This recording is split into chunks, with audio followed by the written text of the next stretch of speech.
നമസ്കാരം, weekly trend സെറ്റേഴ്സിലേക്ക് സ്വാഗതം. ആഴ്ചയിലുടനീളം ഒരു കൺസോളിഡേഷൻ സോണിൽ നിന്ന് നിഫ്റ്റി അവസാന ട്രേഡിംഗ് ഡേയിൽ വമ്പൻ തിരിച്ചുവരവാണ് നടത്തിയത്. സഹനപരിധിക്കുള്ളിലെ CPI ഡാറ്റയും RBIയുടെ നിരക്ക് കുറയ്ക്കൽ പ്രതീക്ഷയും വിപണിയുടെ റാലിക്ക് ചുക്കാൻ പിടിച്ചതോടെ ഷാർപ്പ് റിക്കവറിക്കാണ് നിഫ്റ്റി സാക്ഷ്യം വഹിച്ചത്. വെള്ളിയാഴ്ച തുടക്കഘട്ടത്തിലുണ്ടായിരുന്ന വോളറ്റൈലായ ട്രേഡിംഗ് സെഷന് ശേഷം യു-ടേൺ എടുത്ത വിപണിയിൽ ബുൾസിന്റെ തേരോട്ടമാണ് കണ്ടത്. ഫെഡിന്റെ റേറ്റ് കട്ട് പ്രതീക്ഷകൾ IT സൂചികയ്ക്ക് കരുത്ത് പകർന്നതോടെ സൂചിക 46,000 എന്ന റെക്കോർഡ് നിരക്കും മറികടന്ന് കുതിച്ചു. ഇതോടെ IT ഓഹരികളും നിഫ്റ്റിയുടെ കുതിപ്പിന് സംഭാവന നൽകുന്നതിൽ മുന്നിട്ട് നിന്നു. പ്രതിവാര പ്രകടനം നോക്കുമ്പോൾ 0.37% നേട്ടം നിഫ്റ്റി രേഖപ്പെടുത്തിയെങ്കിൽ ബാങ്ക് നിഫ്റ്റി 0.14%, സെൻസെക്സ് 0.5%-ലധികവും മുന്നേറ്റം നടത്തി. ബ്രോഡർ മാർക്കറ്റ് സമ്മിശ്ര പ്രകടനം കാഴ്ചവെച്ചപ്പോൾ സൂചികകളിൽ റെക്കോർഡ് മുന്നേറ്റം നടത്തിയത് IT സൂചികയാണ്. നേട്ടം 2.86%. 1%-നടുത്ത് നേട്ടം നൽകിയ റിയൽറ്റി മേഖലയും മുന്നിട്ട് നിന്നു. 6%-നടുത്ത് കൂപ്പുകുത്തിയ മീഡിയ സൂചികയാണ് പ്രതിവാരത്തിൽ ഏറ്റവും മോശം പ്രകടനം കാഴ്ചവെച്ചത്. അനുകൂലമായ CPI ഡാറ്റകൾ വന്നതിനെ തുടർന്ന് ഫെഡ് റേറ്റ് കട്ട് സൈക്കിൾ തുടരുമെന്ന പ്രതീക്ഷ ശക്തിപ്പെട്ടു. ഇതേ തുടർന്ന് പോയ വാരത്തിൽ ടെക് ഹെവി ആയ ഓഹരികളുടെ കരുത്തിൽ അമേരിക്കൻ സൂചികകൾ കുതിക്കുന്ന കാഴ്ചയാണ് കണ്ടത്. പ്രതിവാര പ്രകടനം നോക്കുമ്പോൾ അമേരിക്കൻ സൂചികയിൽ ഒരു മിക്സഡ് പെർഫോമൻസ് ആണ് കാണാൻ സാധിച്ചത്. IT ഭീമന്മാരായ ആപ്പിൾ 2.18%, എൻവിഡിയ -5.75% റിട്ടേൺ ആണ് നൽകിയത്. നാസ്ഡാക്ക് 100 0.34% നേട്ടം രേഖപ്പെടുത്തിയപ്പോൾ ഡൗ ജോൺസ് 1.82%, S&P 500 0.51%-ന്റെയും ഇടിവിലാണ് അവസാനിച്ചത്. ഡിസംബർ 16 അമേരിക്കയുടെ നിർമ്മാണ, സർവീസ്, ഗ്ലോബൽ കോമ്പസൈറ്റ് PMI കണക്കുകളാണ് അമേരിക്കൻ സൂചികകളെ കാത്തിരിക്കുന്നത്. തുടർന്ന് December 17 retail, core retail sales ഡാറ്റകൾ വരും. പണപ്പെരുപ്പത്തെ സംബന്ധിച്ച ബ്രോഡറായ വ്യൂ ഈ ഡാറ്റയിലൂടെ വിപണിക്ക് ലഭിക്കും. ഡിസംബർ 18 ഫെഡിന്റെ FOMC യോഗ തീരുമാനങ്ങൾ അറിയാം. US സാമ്പത്തിക വർഷത്തിന്റെ അവസാനത്തെ FOMC യോഗമാണ് നടക്കാനിരിക്കുന്നത്. ജനുവരിയിൽ അധികാരത്തിലേറുന്ന ഡൊണാൾഡ് ട്രംപിന്റെ എക്സ്പാൻഷറി നികുതി നയങ്ങൾ പണപ്പെരുപ്പ ഭീഷണി വർദ്ധിപ്പിക്കും എന്നാണ് ഇപ്പോഴുള്ള വിലയിരുത്തൽ. എന്നിരുന്നാലും നിലവിലെ സാഹചര്യത്തിൽ റേറ്റ് കട്ട് സൈക്കിൾ തുടരുമെന്നാണ് പ്രതീക്ഷിക്കുന്നത്. നിലവിലെ പലിശ നിരക്ക് 4.75%. 25 ബേസിസ് പോയിന്റ് കുറച്ചുകൊണ്ട് 4.5% കുറയ്ക്കുമെന്നാണ് പ്രതീക്ഷിക്കുന്നത്.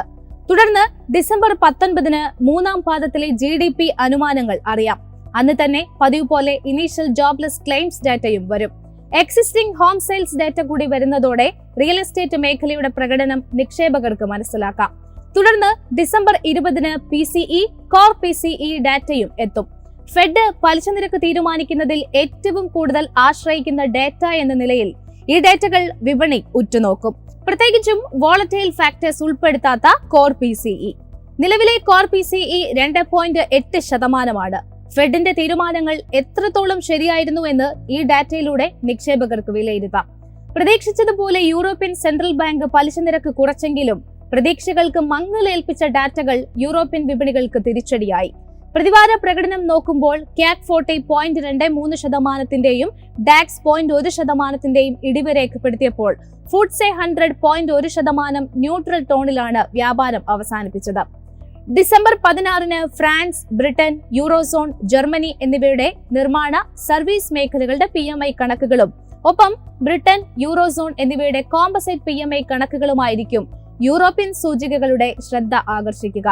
അന്ന് തന്നെ ECB പ്രസിഡന്റ് ക്രിസ്റ്റീൻ ലഗാർഡയുടെ പ്രസ്താവനകളും നിക്ഷേപകരുടെ ശ്രദ്ധ ആകർഷിക്കും. പലിശ നിരക്ക് കുറച്ചതിന് പുറമെ യൂറോപ്യൻ സമ്പദ് വ്യവസ്ഥയുടെ സമീപ ഭാവിയെ സംബന്ധിച്ച സൂചനകൾ ലഗാർഡെ നൽകുമോ എന്നതായിരിക്കും നിക്ഷേപകർ ഉറ്റുനോക്കുക.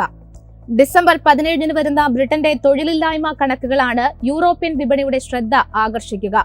കഴിഞ്ഞ ആഴ്ച പുറത്തുവന്ന ബ്രിട്ടന്റെ GDP നെഗറ്റീവിലേക്ക് പോയത് യൂറോ മേഖലയിൽ ആശങ്ക സൃഷ്ടിക്കുന്നുണ്ട്. ഈ സാഹചര്യത്തിൽ തൊഴിലില്ലായ്മയും വർദ്ധിക്കുകയാണെങ്കിൽ ബ്രിട്ടനെ കൂടുതൽ സമ്മർദ്ദത്തിലാക്കും. തുടർന്ന് 18 ബ്രിട്ടന്റെയും യൂറോസോണിന്റെയും CPI കണക്കുകളും എത്തും. ഇതോടെ പണപ്പെരുപ്പത്തിന്റെ ഗതിയും വ്യക്തമാകും. ഡിസംബർ 19 ബാങ്ക് ഓഫ് ഇംഗ്ലണ്ടിന്റെ ധനനയ യോഗ തീരുമാനങ്ങൾ അറിയാൻ സാധിക്കും. നിലവിൽ പലിശ നിരക്കിൽ തൽസ്ഥിതി തുടരുമെന്നാണ് പ്രതീക്ഷിക്കുന്നത്. 4.75 ഇപ്പോഴത്തെ പലിശ നിരക്ക്. ഡിസംബർ 20 ബ്രിട്ടന്റെ കോർ റീറ്റെയിൽ ഡേറ്റകളും നിക്ഷേപക ശ്രദ്ധയാകർഷിക്കും.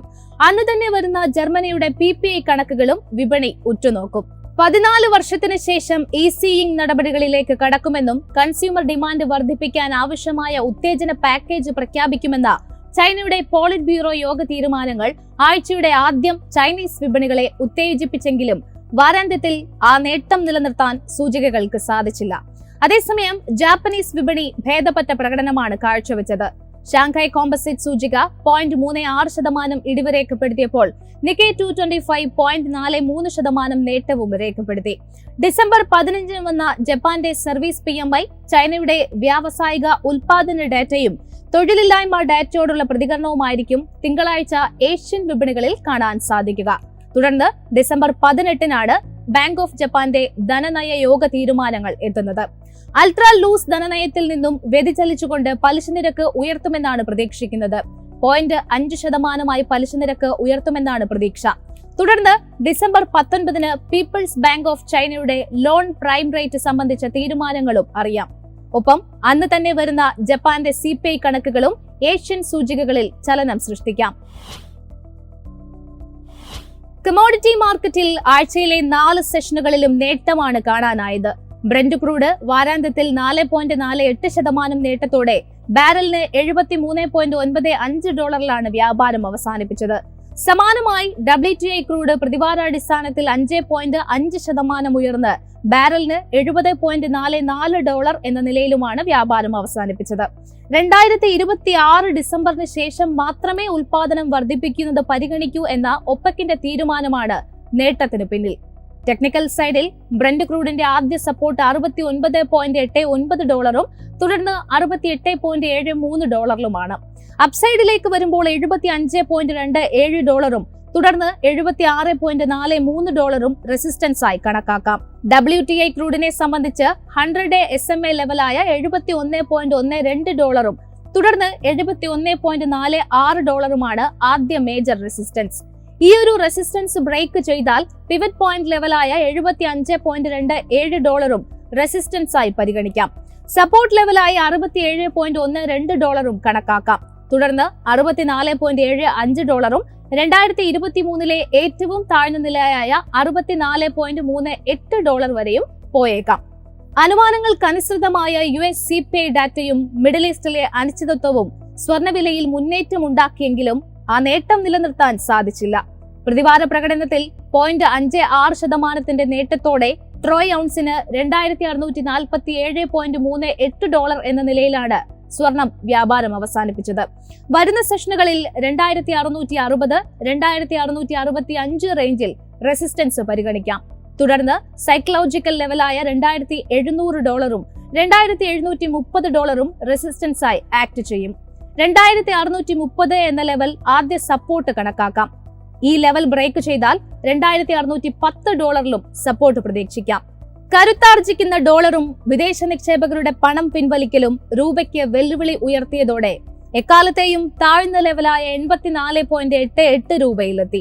വാരാന്ത്യത്തിൽ 0.13% ഇടിവോടെ 84.76 എന്ന ലെവലിലാണ് രൂപ വ്യാപാരം അവസാനിപ്പിച്ചത്.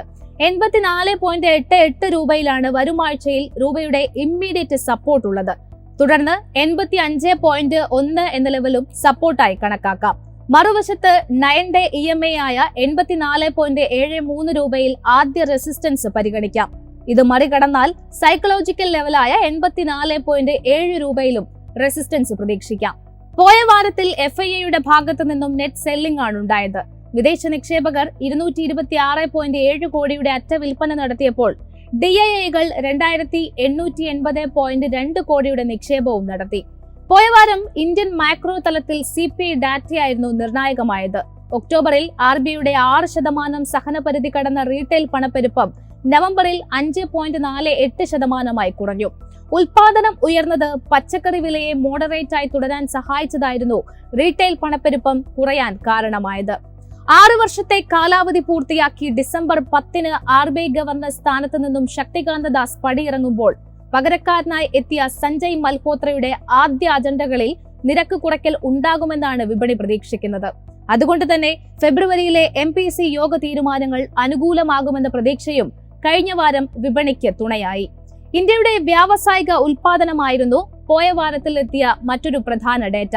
മുൻ മാസത്തെ 3.1% നിന്ന് IIP ഒക്ടോബറിൽ 3.35% ഉയർന്നു. വരുന്ന വാരം ഡിസംബർ 16-ന് WPI ഇൻഫ്ലേഷൻ ഡാറ്റകളും വരും. ഒക്ടോബറിൽ 2.36% മൊത്തവില സൂചിക അടിസ്ഥാനമാക്കിയുള്ള പണപ്പെരുപ്പം. നവംബറിൽ 2.5%-ലെത്തുമെന്നാണ് അനുമാനങ്ങൾ. HSBCയുടെ composite, manufacturing, service, flash PMI കണക്കുകളും ഇതേ ദിവസം തന്നെ വരും. ഈ മേഖലകളിലെല്ലാം PMI മാർജിനലായ വളർച്ചയാണ് പ്രതീക്ഷിക്കുന്നത്. ഇതോടെ ഇന്ത്യൻ എക്കണോമിയുടെ സമീപ ഭാവി നിക്ഷേപകർക്ക് വിലയിരുത്താം. ഡിസംബർ 20-ന് RBI യോഗത്തിന്റെ മീറ്റിംഗ് മിനിറ്റ്സും പുറത്തുവരും. ഇന്ത്യൻ സമ്പദ് വ്യവസ്ഥയുടെ മുന്നോട്ടുള്ള ഗതി എങ്ങനെയാണെന്ന് ഇതിലൂടെ വ്യക്തമാകും. പതിവ് പോലെ തന്നെ ഫോറക്സ് കണക്കുകളും വരുന്നുണ്ട്.